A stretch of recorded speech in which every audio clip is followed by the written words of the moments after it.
Hello, guys, and welcome to It's Called Football. It's a bit different now. It's been a while. We've taken a bit of a break, but we're back. Hopefully now to for a while to carry on.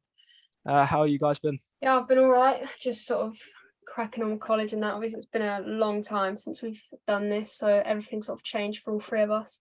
But excited to get back to it. Yeah, what about you, Benjamin?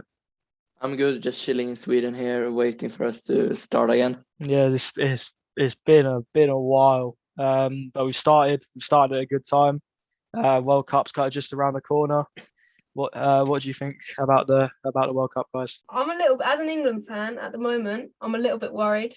I'm not totally convinced that we're going to be great, but I'm looking forward to it. Obviously, it's like the biggest stage of football, so I'm excited to watch it regardless of what happens. How about you, Benji? Sweden didn't qualify, so I don't have a team real to support. But I hope the Serbia or Croatia can go and win it because my dad and mom is from Serbia and Croatia, so I want them to win. Oh, fair enough. Like you said, as an England fan myself, I don't know, what kind of England will be coming up in this tournament. I think we've got the capabilities to do well, but it's just whether we do or not is a completely different question. Like you said, we don't know what's going to happen. England's very like you have to wait and see, but we'll get on to some of the players that we think we missed out like later on. But I think some of our selection was a bit poor. I mean, to be fair, the group that we've got, we should really logically be able to get out of that group with ease. But you don't really want to be saying that when it's England. Yeah, I know. This is the thing. We should have beaten Iceland all them years ago, and we didn't. The World Cup this year, it's actually the 21st World Cup. Yeah, I think some of the things we've seen this year, a lot of new teams that haven't been in it for ages are coming in. Obviously, this is Qatar's first ever World Cup. They obviously qualified automatically as their hosts. But also Canada, it's their first World Cup since 1986, and Wales haven't been in it since 1958. So there'll be a lot of teams that haven't got a lot of experience in a very long time. But I still think they can maybe surprise us and show them like why they're back at the biggest stage in world football. Yeah, to be fair, and there's quite a few teams that haven't really made it. Like Italy, obviously, just won the Euros and not even qualify for the World Cup. It's like it kind of does show anyone can really go the lengths and win. Yeah, exactly. And obviously, like last World Cup, Germany qualified, but they didn't even get out of the group. So I think, like you said, whether you're like from a really small country or a really massive country, nothing's guaranteed, which I think is what makes the World Cup so amazing. Benji, who do you think like the kind of the key players will be in this tournament? I don't have a specific player, but I think everybody knows that Mbappe, he will probably play like he always does. Benzema is back for the French national team. So if you just look at the France squad, for example, you see they have players in every position that is world class. If I can go with one player, I really think that will be the standout player. I will go with Lautaro Martinez. To be fair, Argentina, they've always had the attack. I mean, they've never really kind of shied away from a bit of attacking football. Maradona, and then straight after Maradona, it was pretty much Messi, Aguero, the people like that. They've always had the attackers. Yeah, but this is the first one in a while. Aguero's not in it at all, is he? No, no, he's not playing anymore, is he? Yeah, no. Lautaro Martinez is in the squad, but yeah, Aguero's not in it. So it'll be interesting to see how that goes with like a See if he new steps front up. man. Yeah. Is he? Who do you think will be the main people? So I had three because I was stuck, and they're all youth players, but I think they've done well this season. So I've got Bellingham, Diogo Dalot, and Martinelli. And I think I'll go over all three briefly. But I think Bellingham, obviously, even though he's extremely young, I think he's shown his maturity already and proven that he can play well at the top level. And I think if he doesn't start for England, it would be insane because I think even though he's young, the pressure doesn't seem to get to him. And I think he just shine at a World Cup. I think Dalot, he's been great for Man United this season and like cemented that spot at right back. He's got a lot of potential and he offers both loads in attack and defence, which I think other defenders can't always do. And then Martinelli, obviously, there's a reason Arsenal are playing as well as they are. And I think that Saka, Martinelli, Jesus, Odegaard, like that front four, just altogether has been insane. And obviously, Martinelli's form has been amazing and it's contributed to them being top of the league. Obviously, we'll have to work hard to get ahead of like Neymar and Vinicius Jr. But I think even as like an impact sub, he's going to perform really well. Yeah, I mean, going off into Jude Bellingham, like as you say, he's what 18, 19 years old. He's already been playing for Dortmund for a couple of seasons now. He's honest. I think he's one of the best English midfielders to come out of our youth for a very long time. I Definitely. think when we last was recording these podcasts, it was either Phil Foden or Mason Mount, as if I remember correctly. Yeah, yeah. But now Jude Bellingham is coming into that and possibly leading it. I think you might disagree, but in my opinion, Jude Bellingham is leading that now. And I think if he does well at this World Cup, anything can really happen for him. Yeah, 100%. I think he's got the potential to be one of the best, especially box-to-box midfielders that England have seen. I think he's got like 15 years minimum to show that. And I think, yeah, he's definitely going to be like a big star, like an Iniesta or Xavi. As we get older, he's going to be the name that everyone knows. 100%. And next generation Xavi, I think he'll take that. Like you, I've kind of gone with three because again, I couldn't really decide. You can never really predict them. I've kind of gone the opposite to you though. You've kind of gone all youth. I've gone one in his prime and two maybe nearing the end of their World Cup careers.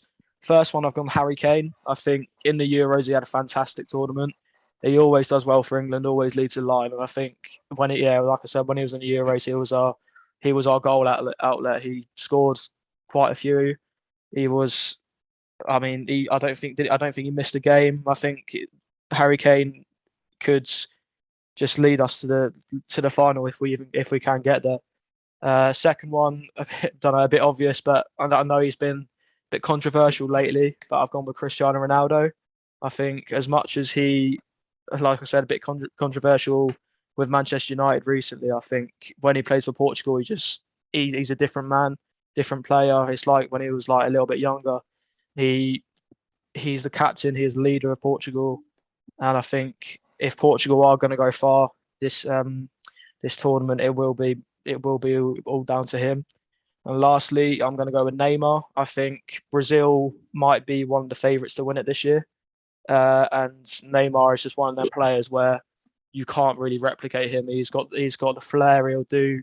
He's got the flair and the quality, which is hard to come across like nowadays. So I think if anyone's going to help that Brazil team get to the finals, it will be Neymar. I've got a question for you, Liam. Yeah. Do you think that because of this interview and everything that's happened with Ronaldo, yes, he's been a leader in the past, but do you think like we've seen the like awkward interactions with João Cancelo, Bruno Fernandes, do you think he's still going to be able to lead Portugal when maybe people aren't wanting to have so much to do with Ronaldo now that he's come out and said all that about his club? I mean, it's a good question, and depending on where you stand with that Cristiano Ronaldo interview, it will kind of answer the question for you. And personally, I think it's been majorly taken out of context. I think the media have done well in making it look a lot worse than it is. But I think Ronaldo's the type of player where he'll say what he wants to say because he can, because he's proven it. He's a fantastic footballer, and he will still be that leader. It won't affect him, and if it doesn't let it affect him, I don't think it'll affect the rest of the team. Who do you think will be the one to look out for? Maybe the dark horse player in the tournament. Let's start with you, Benji. Yeah, I'm going for a Serbian player. I think you know him very well. Aleksandar Mitrovic, banging goals for Fulham right now. He's a striker that easily can play for a higher team in the Prem, at least as a backup. I think this guy will play amazing and score too many goals in the World Cup. And talking about dark horses, I think Serbia is the dark horse team also. I completely agree with you. You'd probably be that star striker for Serbia, and yeah, to be fair, I think they could do quite well in the tournament. What about you, Izzy? Okay, this could potentially be extremely biased, but I've gone for Leandro Trossard. Obviously, I've watched a lot more Brighton games than any other team, but he's already got 7 goals and 2 assists this season. And if he isn't scoring or setting them up, he's linking up really well and creating chances for us. He's been a key part of our success. And I think if he is given a chance for Belgium out on the wing, I think he'll deliver. And I think people look over him because he's from a team that's not great. But I think there's a reason we're in the top half of the table, and like it hasn't really happened before, and he's been a massive part of it. I'll ask you this though: like Mitrovic has been playing week in, week out for Fulham, and I doubt there's many Serbian strikers that will go in ahead of him. Obviously, Trossard, yes, has been playing week in, week out for Brighton, but are there players better than him in that Belgium squad? Definitely. You've got Hazard to name the big one. Obviously, his injuries aren't brilliant, but if he's fit and on form, he's definitely one. Obviously, Trossard can also play in the middle, but you've already got De Bruyne there. So it's definitely going to be difficult. But I think if he gets an opportunity, he needs to take it, because when he's on form, he is unbelievable and he's far better than being in a Brighton squad. I think he just needs to, if he gets that opportunity, he needs to grab it with both hands, because he could definitely show what he's made of. I mean, like you said you're a little biased. This is the only Watford player to actually be going to the World Cup. I've gone with Ismail Sarr. If you didn't know, Mane's injured, so he won't be playing for Senegal. I mean, the team needs a winger to step up and be the man for Senegal to guide them to victory. Yeah, like you said with Trossard, a bit biased. I think it's the same thing here. But I'm just going to say, don't count him out. He's incredibly fast. He's a good finisher on his game. Like, he's a fantastic player. And I've seen him, I've seen him play a couple of games for Senegal. Obviously one after the AFCON tournament as well. So he's already off of a tournament win. He's going to have confidence. Yeah, I think Ismaila Sarr should be someone to look out for. Izzy, who do you think, the dark horse team will be? So it's funny you just mentioned Mane, because I was going to go for Senegal, but Bayern released a statement last night stating that Mane's just undergone surgery and will be staying in Munich for the whole World Cup, so he won't be going to Qatar. So instead, I've gone for Croatia. I think they're a very experienced team, but still have a lot to prove. Obviously, they lost the final in 2018, so I think like the heartbreak of like being that close and not being able to do it is going to motivate them, and they're going to like use that loss to fuel them to try and go one step further this time around. So I'm really annoyed because now it just seems like I'm copying you, because I went for Croatia as well.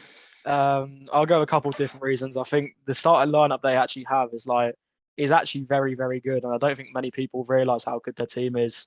So they've got people like Orsic, Kovacic, Modric, a lot of people like Itch at the end, Perisic, Rebic. They've got a fantastic team, and I think people overlook Croatia a little bit, and I think they have all the chance in the world of, like you said, they got to the final last time, so I don't see why they can't go far again.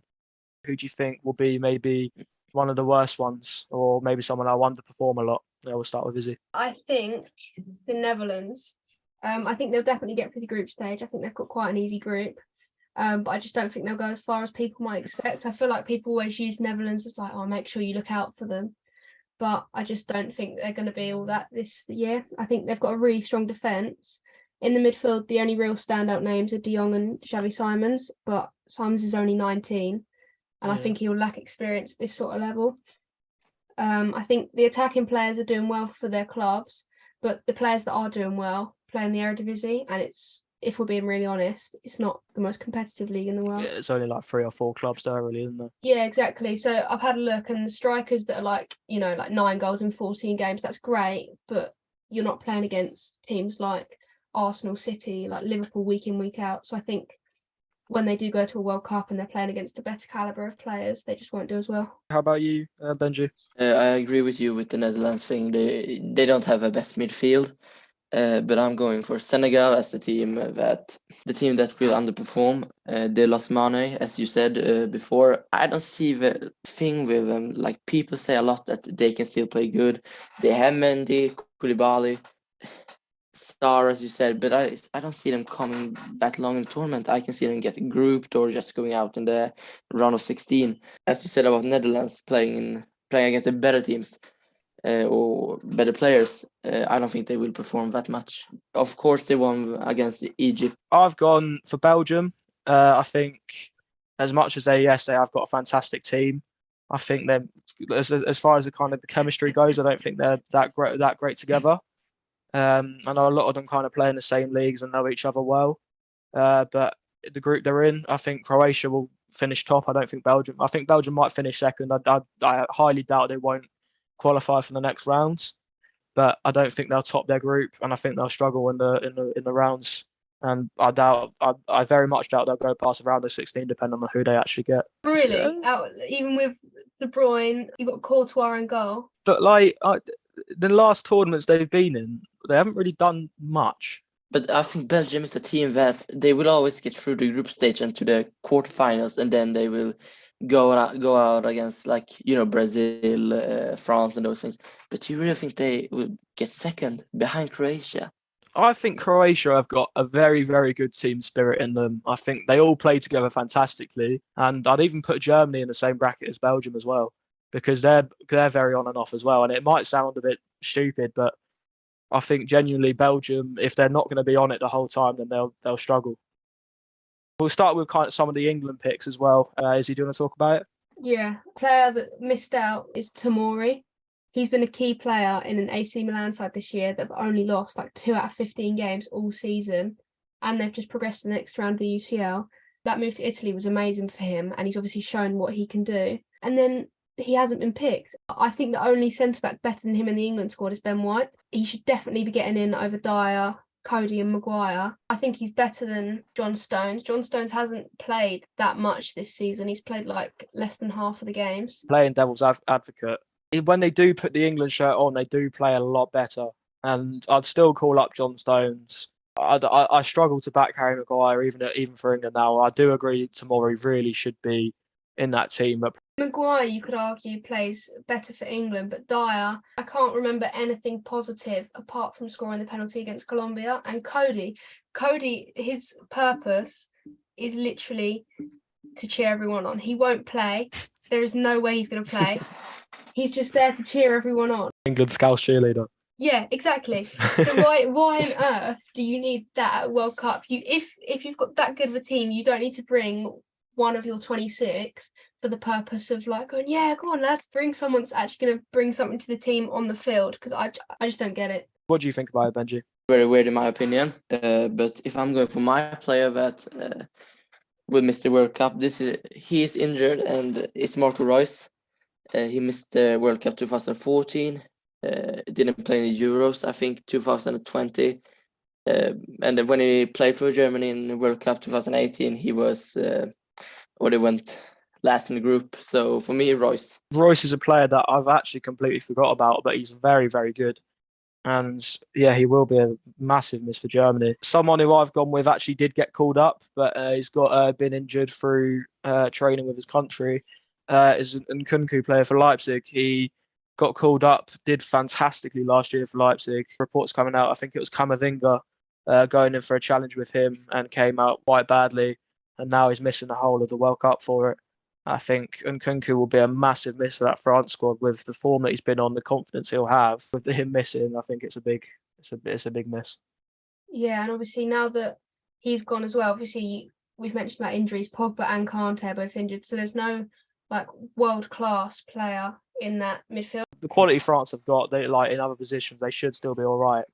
But like you said, missing Pogba, missing Kante, now Nkunku, it will be a massive kick down for him. Finally, who do you think will win the World Cup? My heart says Serbia and Croatia, someone of them.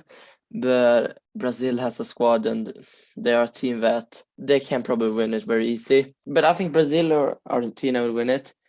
The problem with Brazil can be that they have a lot of players that want to be the star, Neymar, Vinicius. They want the team to be based around them. But Argentina, I think they are a team that they have also a mix with players that played World Cup many times before and new players. And they are more of a team that play like, let's say, for each other. Like the team spirit is much better in Argentina than in Brazil. But if I'm going to pick one of them, I'm going with Argentina. I would so much love it if England could win that World Cup. But like you, I'm going to say Brazil or Argentina. I think it's going to be one of them teams that will win it this time around. I would love it if Argentina could win. This could be Messi's last World Cup. So for him to win that on his last World Cup, I think that'd be fantastic. But I think Brazil's, their quality, their flair, the skill they have, I think it's unmatched. I think they're the only national team to really have it. For that case, I'm going to go with Brazil to win it. What about you, Izzy? I've gone for Brazil. I think their team's really strong all over, like solid defence and midfield, and then their attacking selection is unbelievable. They're all in really good form. I think they've got a good mix, like between experience and youth. Obviously, like you've got some players like Neymar who are like sort of coming to the end, but then you've got players like Vinicius Junior who's like just starting out. So I wouldn't be surprised if Brazil won. Also, like after missing out on the Copa America last year, and then a World Cup. It's been 20 years, so I think they've got a lot to prove. But I think it's Brazil, so they'll live up to it. So yeah, I think Brazil are going to win. So that's 2 Brazil and 1 for Argentina. What do you think about that, Benji? Yeah, I'm going for Argentina, mostly because of Messi, because I want to see him lift the cup, and he's the best of all time. So to see him with that trophy will be too good. I think that argument can be made for another day. That's all we've got for today. Thank you guys for listening. We'll be back soon with another episode. Subscribe to the channel. We'll be back, and thank you for listening.